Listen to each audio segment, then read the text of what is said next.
LoreWarrior Double Feature, SPR-5F Specter. Overview. Modelled on the Exterminator Battlemech, the Specter was developed to target command mechs and HQ units attached to light mech companies. As its secondary role, the Specter was intended to act as a deep scout and raider.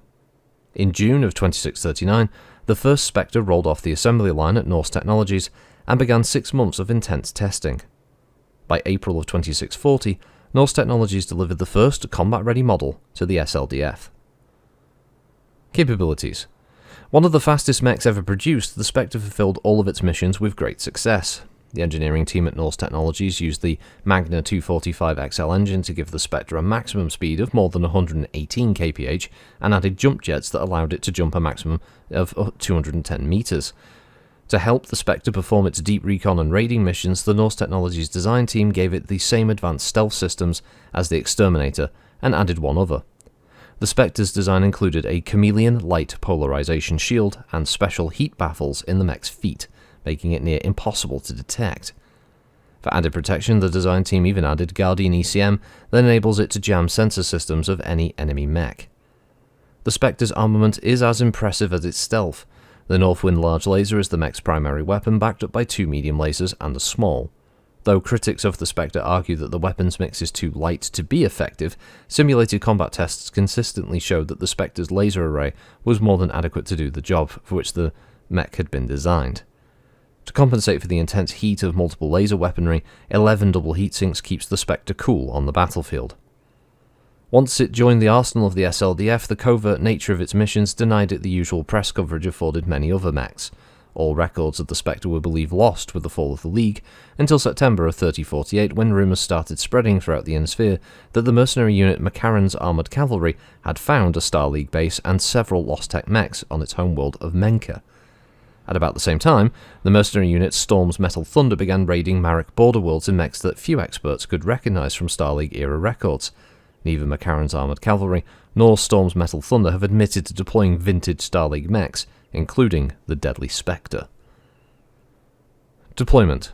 Norse Storm Technologies has completed 4 production runs of the Spectre, 3 of which have been sent to the armed forces of the Federated Commonwealth. The 4th run was sold to various mercenary units throughout the Innisphere. 3058 Upgrade Overview. One of the first in the resurgence of Star League-era designs, the Spectre has steadily gained a wide array of proponents in the modern day. Norse Storm initially only planned an 8-year production run on the recreation of the light hunter-killer design, and then would convert the production line to its in-house designed Daemon.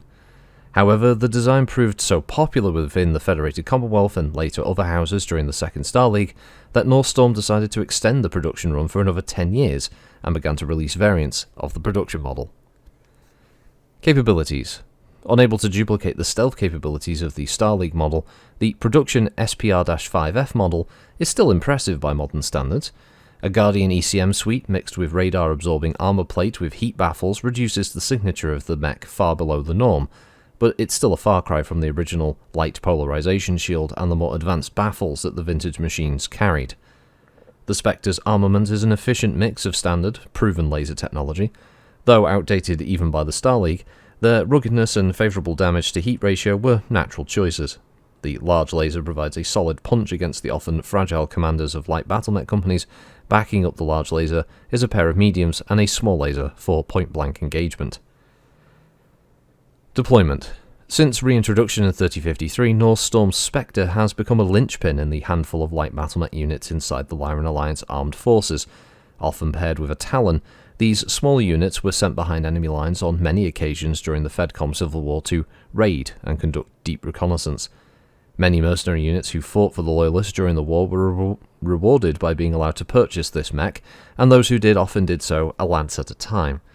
During the Second Star League, other powers were theoretically allowed to purchase the design, but it never occurred without Catherine Steiner-Davian's approval, and after the dissolution of the League, Archon Peter Steiner-Davian began allowing only the Comguards, Lyran Alliance, and the Federated Sons access to the design.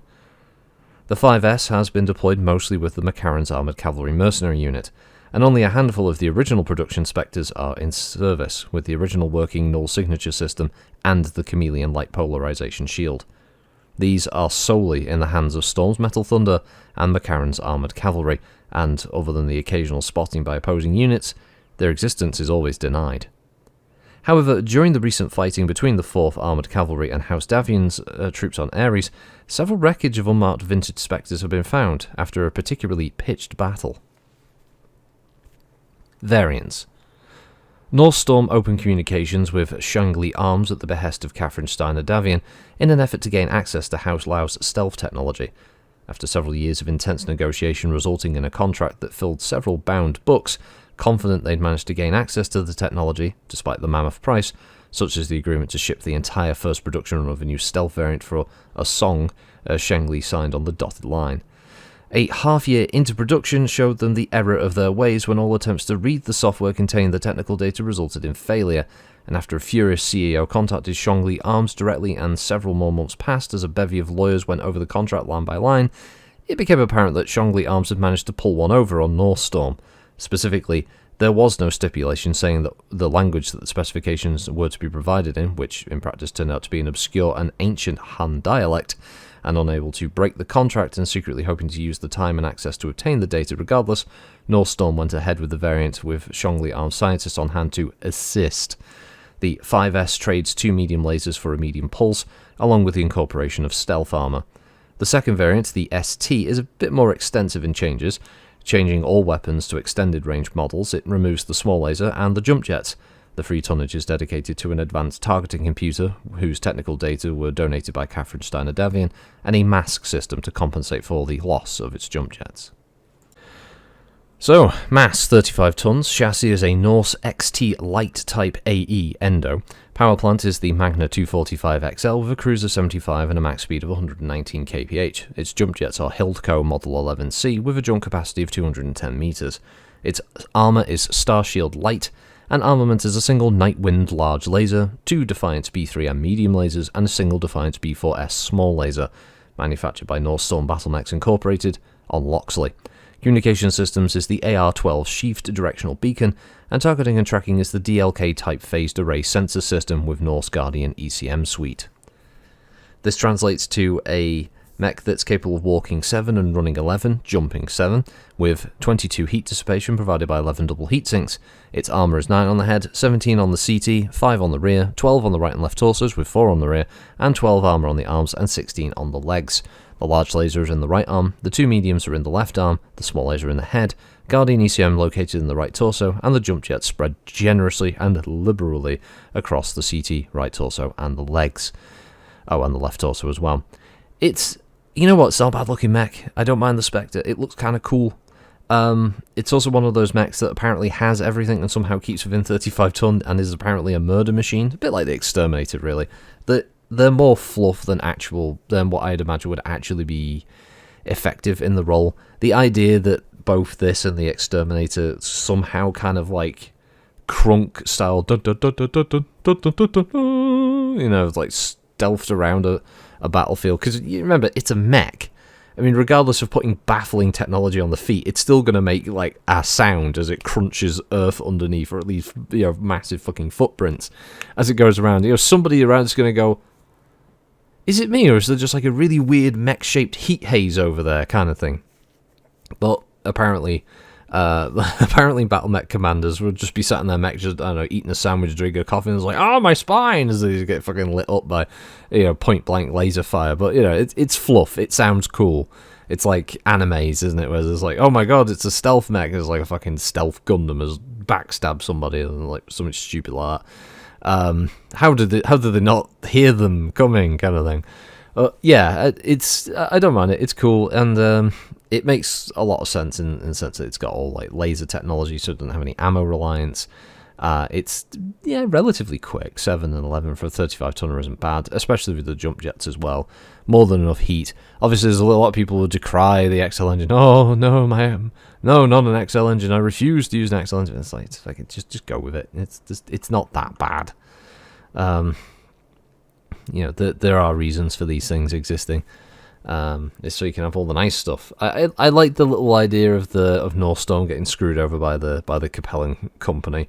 I also like the fact that somehow during the negotiations they missed the whole thing. Oh, it'll be written in Han Chinese. Don't worry about that. Yeah, I do find it odd though that apparently that North Storm couldn't have contacted like a languages professor or something on Earth. You know, I just said like, look, this. Can you translate this for us, please? Because it's like we don't know what it fucking says. You know, like a month or so they could go through it and just have it all translated. Because surely there'd be people on Earth, right, that would know what Han Chinese is, right? They'd be able to still write, because Chinese history would still be a thing on Earth. So you know there'd still be people who would know about this period, from the fucking Three Kingdoms era or something, right? It would be a thing. But it's an amusing story regardless. I like the idea of them getting one up on the North Storm Company. That's kind of funny. But yeah, I'll catch you all on the next one. Hopefully my throat feels a lot better. Doing the McCracken voice, I love. By the way, I love playing the character, but good God, does it ruin me? it does, I get sore throat doing that voice. It's really annoying because I know a lot of people enjoy that character. Anyway, side thing. Catch you next time. Bye bye.